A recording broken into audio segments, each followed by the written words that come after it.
bicep, it's time to look, okay? So his job is to break the grips and pass. My job is to sweep, submit, right? Or look for like a transition to go to the left. Tired, man. It's hard to train in this heat. They leave the air off on purpose, I think, to make us suffer.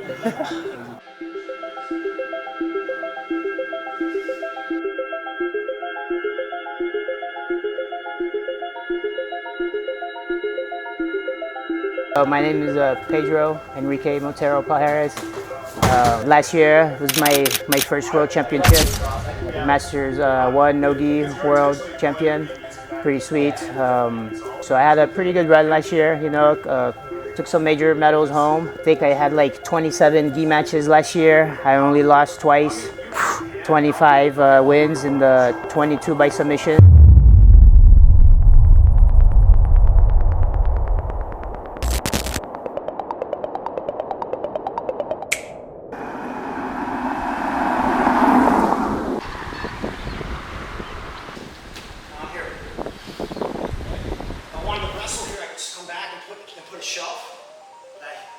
My name is Yehezkal Raz. I'm a tattoo artist from Michigan.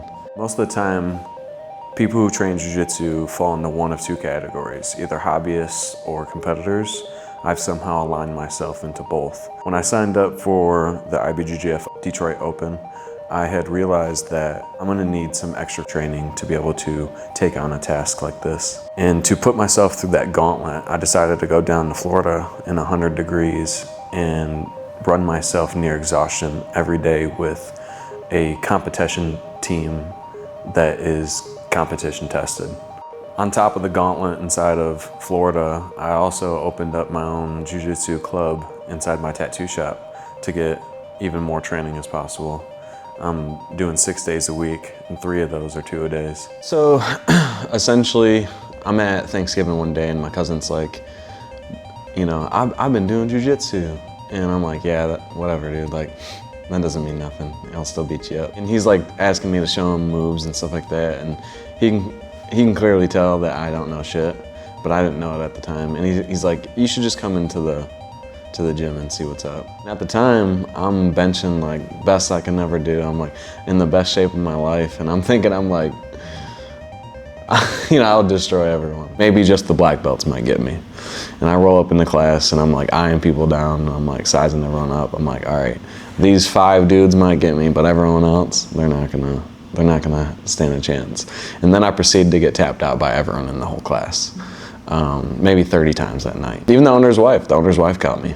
But after that, I kind of had a self-realization moment where I wasn't who I thought I was. So I kind of had a decision, either I can act like that never happened again, or go back in there and become that person, because I clearly was not him. That's how it started on jiu-jitsu, and from there out, I was hooked, because I needed to find out who I truly was.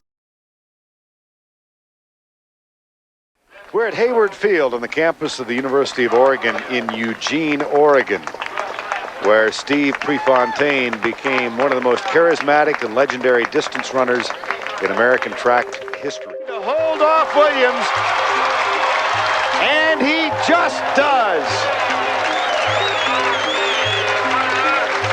Bringing us. Todd is a 2-time Olympian. He's a long distance runner, and after his successful career in running, he decided to pick up jiu-jitsu as an extracurricular activity, and he ended up falling in love with it and used it as his retirement plan.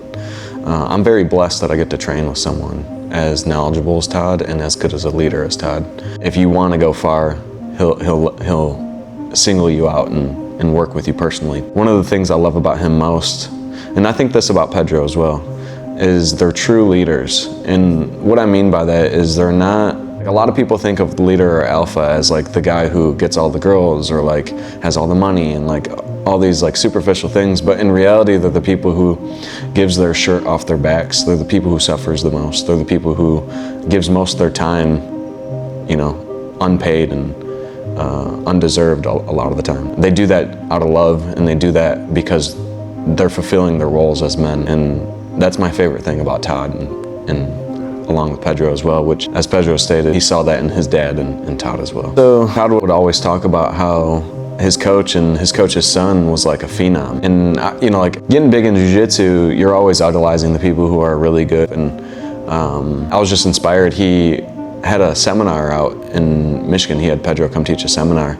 and I was really inspired by the way he grasped jiu-jitsu. And when I got to roll with him, I'd never felt that high-level jiu-jitsu before, like someone that was able to move like that. Obviously, Todd knows high-level jiu-jitsu, and he knows more jiu-jitsu than I can even think, 25 years of jiu-jitsu, but like to feel someone move like that, it was really crazy. So afterwards, I talked to Todd.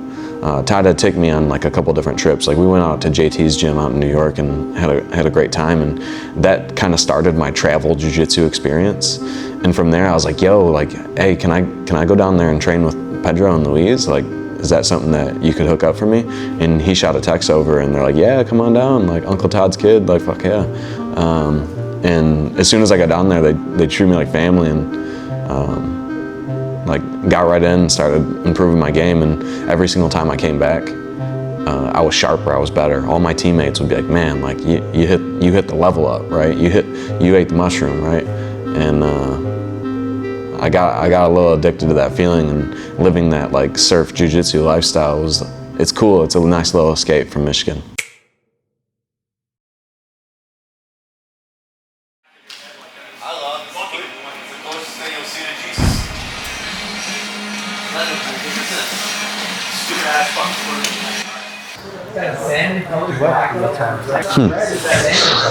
You're three stripe, aren't you? So I back that thing up. That's three stripe, yeah. Oh yeah, I'm over here.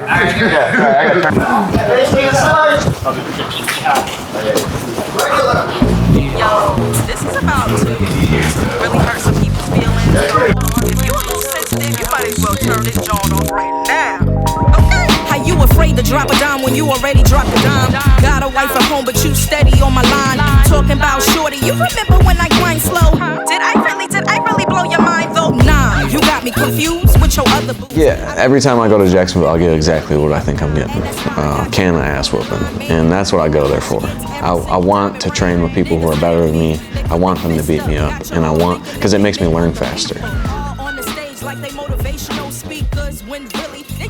It's funny because entering purple belt level, you think that all the high level guys are like doing some magic sorcery, which in some cases there is. Like, you know, there's definitely high level jiu-jitsu moves, and you have to be a little bit more nimble and flexible and intuitive to do some of the high level things. But the thing that surprised me most is how high level Pedro was while using mostly fundamental jiu-jitsu.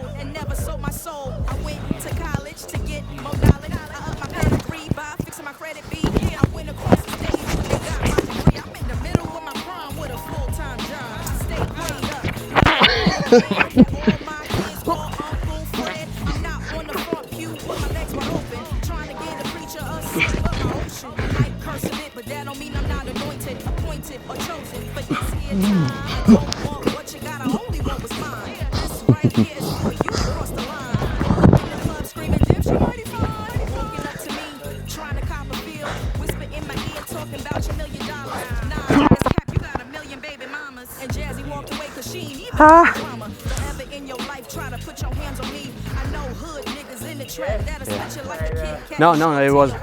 It's the puking.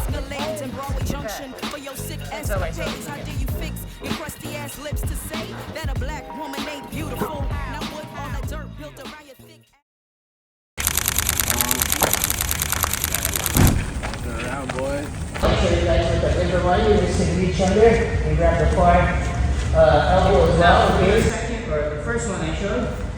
Same thing. Okay, I get the lucha going. I'm going to open the elbow and sneak my head through, and now I can grab the pants, it's fine. And for the pants one, you don't have to bring between your leg. It's just a lot easier. Sometimes the guy can kick out, boom, breaks the grip. So immediately when I grab the leg, I just... There's a lot of different things that you can get from jiu-jitsu, but to be able to control yourself in high stress situations, to control your nerves, to not let that fire consume you, but rather to wield it, is the greatest asset that I've gained from jiu-jitsu.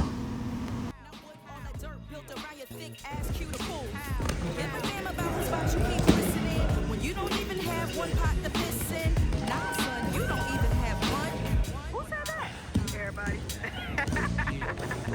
I don't even want to be petty, but y'all know I'm a tourist, right? Y'all done brought the ball out, so y'all can calm down now. Here we go. Jealous of your situation, nigga, how you figure? I've been stacking chips, trying to make 6 figures. Trying to do the right thing, keep my hand up off the trigger. If you want that smoke, bud, need to go. Jiu-jitsu, follow him on I ain't Instagram. worried about it. Let's do All good. and Sally and worry about your mess. I promise I'll be good. Jazzy, stay blessed. I've been working hard, ain't got no time for the stress. Maybe all written, but all these punchlines and I don't real even feel hard any lines, pressure, best dude. believe they all No, mine. no. Real rap, no cap, straight facts. When your girl blows, please don't holler back. Keep that same energy Leave and him, fall tell me. way back. You can't do it. Lean back. Yeah. I'm really weak though. Like, really, You, bro, that was dribble. like weaker than SWV.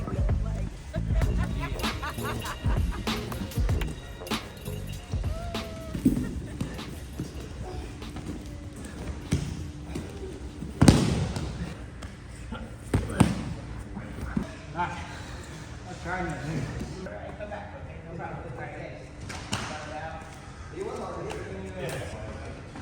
My friend, that was awesome, bro. That was so fun. Yeah. Class and then 12:30, and then maybe like afterwards we'll go do something. Okay, we'll bring the girls and the boys out. Hell yeah, There you dude. go. Tomorrow is your laid back day, right? I'm gonna train one more day. Wednesday. I'm gonna leave at Tomorrow. 4 o'clock Thursday. Okay, so tomorrow I'll talk to my wife. Sure, Yeah. we don't have nothing going on. Let's plan something. Maybe go like the zoo or go to like a. So my name is Pedro Palhares. I traded jiu-jitsu most of my life. You know, it's like definitely a passion, something I can't live without. My dad, you know, has been doing jiu-jitsu forever. He's like one of like the originals guys from Brazil that came out here, Hicks and Brat. He's an 8th degree coral belt. You know, big shoes to fill for sure, but you know, I love doing it. Last year was my first world championship, Masters 1 no-gi world champion. Pretty sweet. So I had a pretty good run last year. You know, took some major medals home. I think I had like 27 gi matches last year. I only lost twice.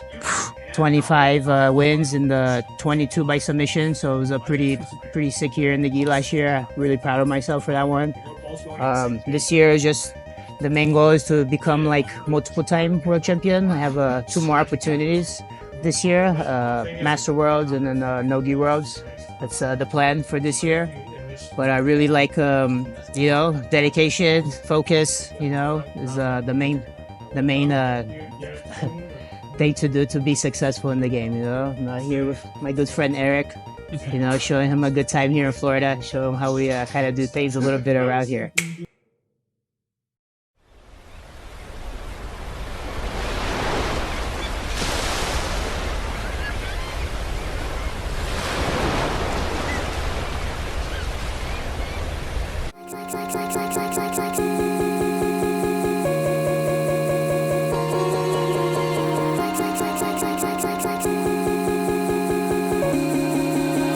I just wanna lose control.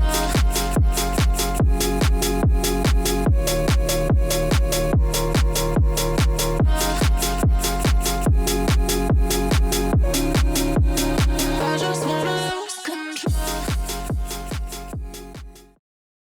And then once you put your foot on the bicep, it's time to go, okay? So his job is to break the grips and pass. My job is to sweep, submit. Let's do it, guys. 5 minutes in the bottom, 5 minutes on top. Watch your space. This is proof that just by doing proper technique, it's already like so much energy exertion. I'll be like, all right, today I'm not gonna go wild, I'm just gonna do technique. And fucking 3 minutes in, I'm like dying. I'm like, what the fuck's going on, dude? Just doing, just trying to be correct, dude. Yeah, Thomas and Colin had me puking on Sunday, Sunday it was, yeah. Dars. Gracie to the win. Running on my last drop of gas. The most beautiful thing about this though, no one can give it to you, and no one can take it away from you. And to earn it, you have to live somewhat of a decent structured life. And I think there's a beautiful balance in that. It's like a natural order of the universe. Nothing is given, everything is earned.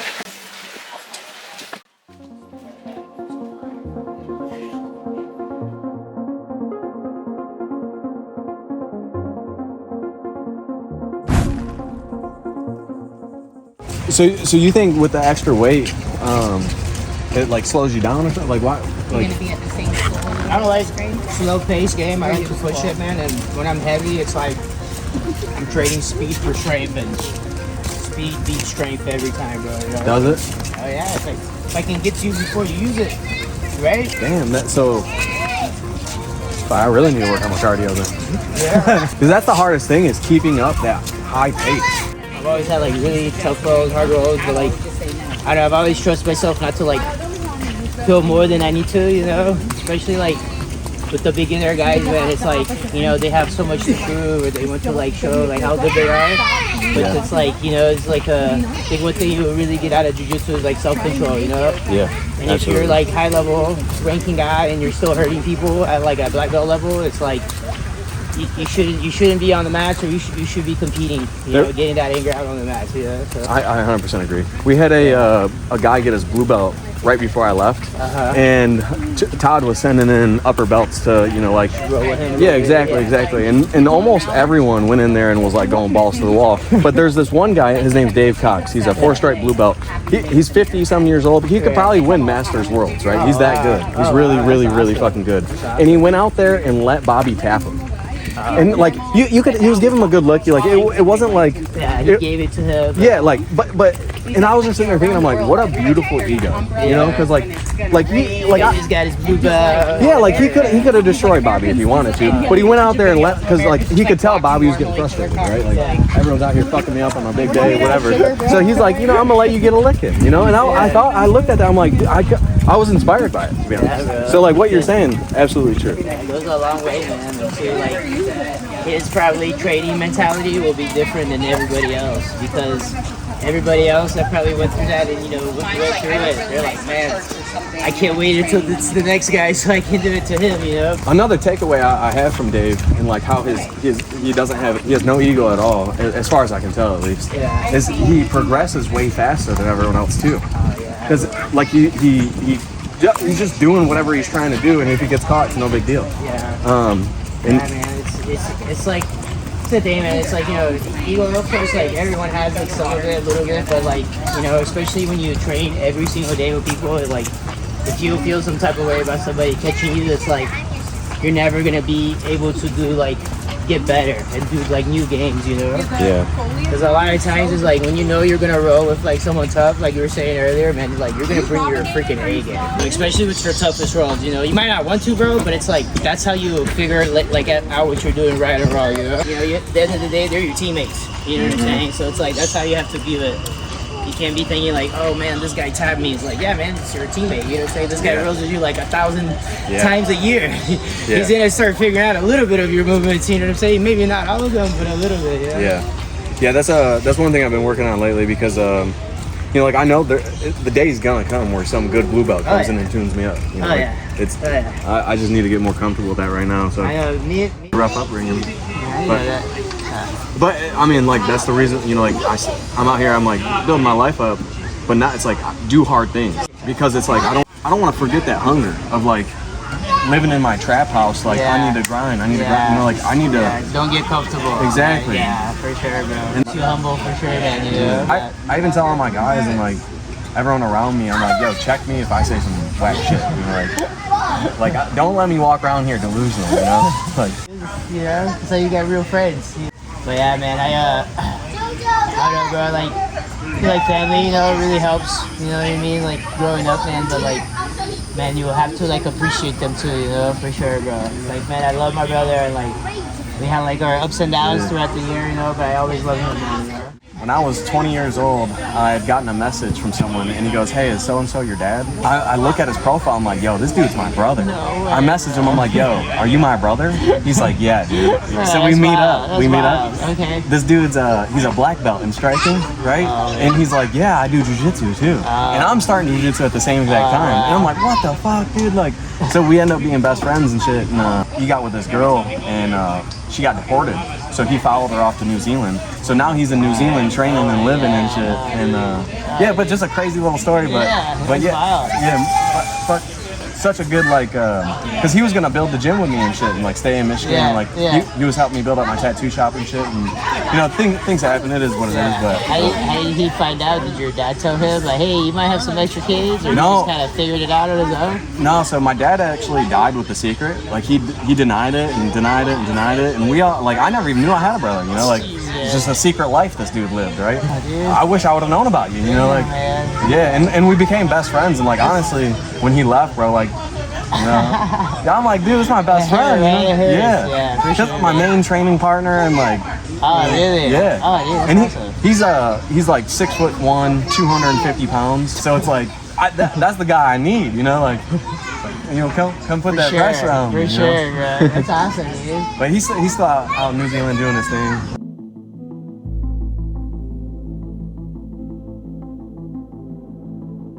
I wanted to challenge myself and really see how far I could push it.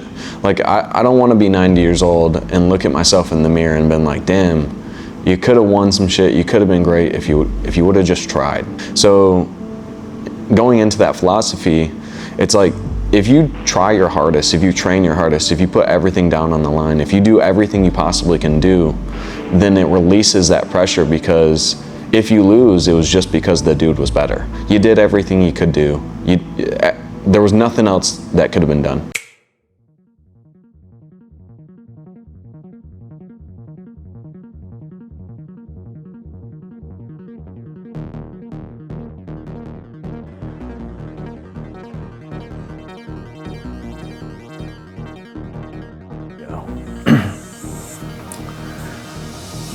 So I'm looking to wrestle. He immediately pulls guard, but gets me in this cheeky lasso sweep, and I can't accept it, so I try to wrestle up, but he hits this really nice guillotine, and it's actually really deep, so I'm just trying to get my hips away as best as I can, and in one of these rolls, I end up finding the arm, boom, right there, pull it out, and I got out of that guillotine. Thankfully, I'm like, man, 30 seconds in, I can't get tapped.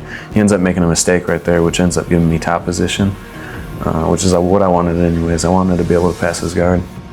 He has a pretty decent guard though, and it does take me a little while. But once we get reset, I start putting the burners on, and I end up getting by.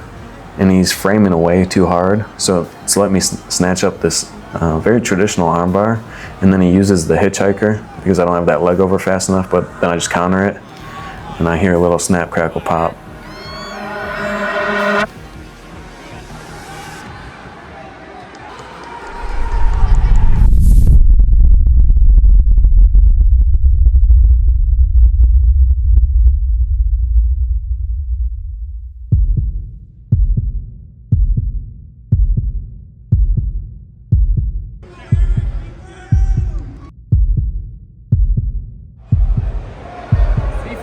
Here we are, sharp, ready to go, focused. He immediately pulls guard.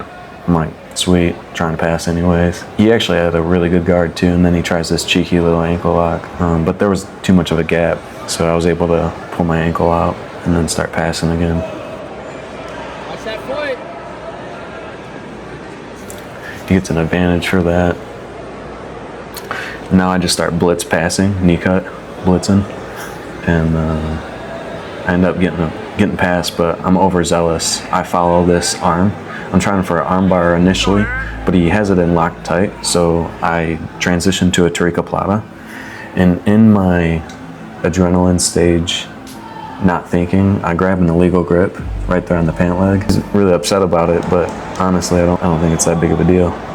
But I get it, no big deal. But after this, honestly, I was mentally different. Like, I couldn't stop thinking about what just happened, and I had a downward spiral from there, but we're gonna make corrections and adjust.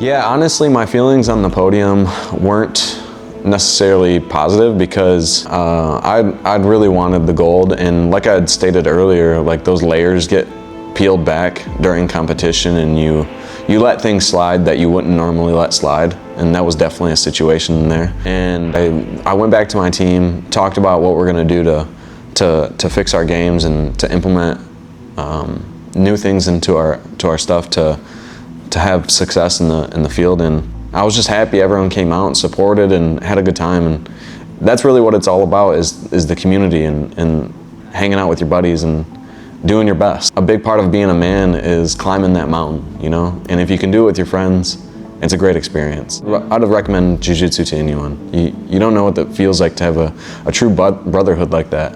It's amazing. Had I not gone to Jacksonville, I don't think I would have placed in the final. It brought a level to my cardio that I've never experienced before. This is the best shape I've ever been in my life. Pushing myself to the limit every single day with all those guys twice a day, all week long, and then surfing in between. I just want to say a big thank you to all my training partners here in Michigan. Easton, Dave, Good, Tyler, Brendan, Jacob, you guys all know who you are. All my main training partners. Shout out to my guys here at King Cross Jiu-Jitsu, the Jiu-Jitsu club I started in my tattoo shop. These boys show up every day and get after it with me, dialed me in, and prepared me for Florida and ultimately the competition. I appreciate all you guys. Shout out to Coach Todd for setting up this connection and let me experience this level of jiu-jitsu and opening these doors for me. Shout out to Pedro and everyone at his gym, you know, Thomas, Landon, Robbie, David. Like, you guys are all wonderful people, great training partners. I couldn't have done this whole camp without you guys. I appreciate everyone that's contributed to my jiu-jitsu and has supported this community in any way. I love you guys. I love the community. Thank you all.